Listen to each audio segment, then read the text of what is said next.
Ce qui s'est passé au niveau de la 20e circonscription, de ma position en faisant une lecture, bon, la liste qu'on a présentée face aux autres, parce que c'est un scrutin de liste. Ouais. Est-ce que notre liste est véritablement compétitive face aux autres listes? Bon, je réponds non, notre liste n'est pas véritablement compétitive par rapport aux autres listes. Je ne dis pas que les camarades qui étaient sur cette liste n'étaient pas valeureux, n'étaient pas valeureux. Non, c'est pas. Mais il y avait mieux peut-être. Il y a mieux au regard des enjeux. Voilà. Parce qu'il faut tenir compte également de l'équipe adverse, qui sont ces joueurs. Voilà. Donc c'est fort de tout ça là que vous devez vous armer également pour aller en compétition, pour voir est-ce que ça pourrait donner. Mais malheureusement, je dis bien malheureusement, au niveau de la 20e circonscription, je note avec regret que notre liste n'est pas véritablement compétitive par rapport aux autres listes qui étaient en compétition. C'est ça qui, de mon point de vue, justifie toutes les difficultés qu'on a eues au cours de la campagne. Comme vous le savez bien, il y a beaucoup de conseillers qui ont fait défection, ils ont croisé les bras. Bon, d'autres ont choisi carrément aller renforcer les partis adverses, etc. Bon, vous savez, conformément à la loi portant sur des partis politiques en République du Bénin, surtout l'article 11, l'entrée dans un parti est libre et il en est de même pour la sortie. Voilà. Donc je n'accuse personne, c'est la liberté d'agir, c'est ça qui s'exprime ainsi de mon point de vue.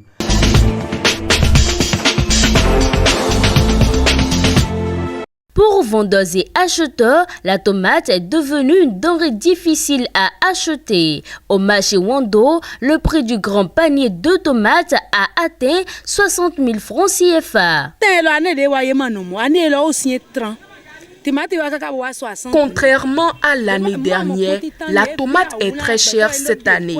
Or, il n'y a pas d'argent dans le pays. Avant, on prenait le panier à 25 000, voire 30 000, mais aujourd'hui, le prix du panier va jusqu'à 60 000.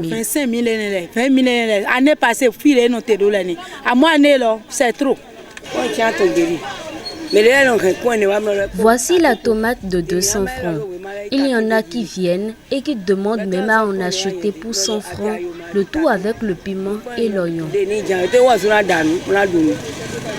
Ce petit panier que vous voyez est vendu à 5 000 francs CFA et l'autre à 45 000 francs CFA selon les étalages visités. Mais ventes et déceptions restent donc le quotidien des vendeuses puisque la cherté de la tomate repousse de nombreux clients. On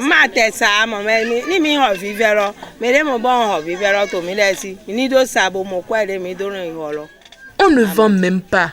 Les vendeuses de nourriture ne pensent même plus à nous à cause de la cherté.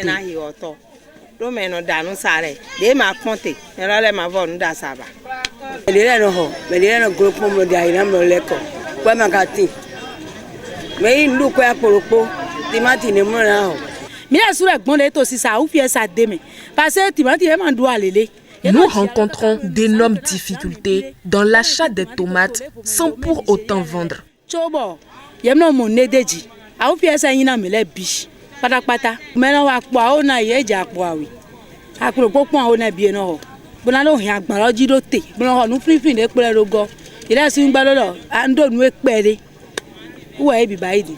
Interrogés sur l'origine de la hausse du prix de la tomate, les avis divergent d'une vendeuse à une autre et selon qu'elle soit grossiste ou revendeuse.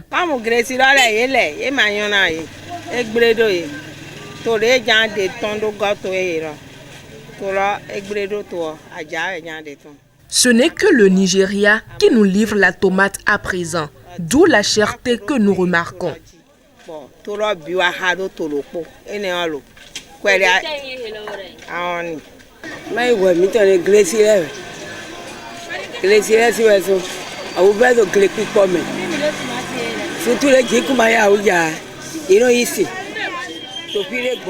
Les producteurs disent que la saison pluvieuse a connu un retard. Voilà pourquoi la tomate est maintenant chère. Ce n'est pas de notre faute.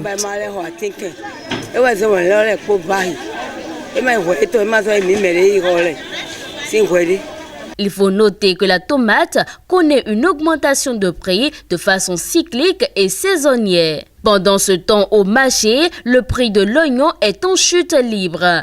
Et c'est donc à juste titre qu'il y a beaucoup plus de piments et d'oignons dans les sauces par ces temps de cherté de la tomate.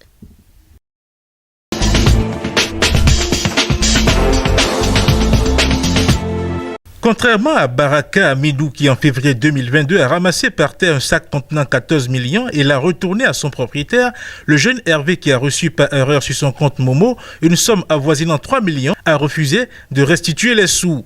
Les faits remontent en novembre 2022 où un jeune, voulant déposer sur le compte d'un client la somme de 2 995 000 francs CFA, s'est trompé de numéro et a envoyé l'argent sur un autre compte. Le constat aussi fait, le propriétaire du compte a été joint. Mais avant que son compte ne soit bloqué par l'opérateur GSM, Hervé, puisque c'est son nom, a déjà transféré les fonds sur d'autres numéros. 500 000 francs ont été transférés par 2 fois sur le numéro d'Oscar, un ami de celui à qui le transfert a été fait par erreur. Contacté, lui aussi s'est opposé à la restitution des fonds.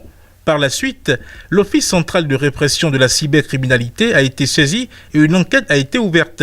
Elle a abouti à l'arrestation du jeune Oscar à qui 1 million de francs CFA a été envoyé. Présenté au procureur de la Cour de répression des infractions économiques et du terrorisme Criette, Oscar a refusé de donner les informations qu'il faut pour retrouver son ami Hervé.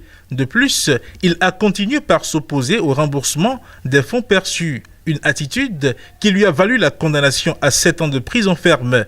Par ailleurs, il devra rembourser les fonds que son ami Hervé lui a transférés.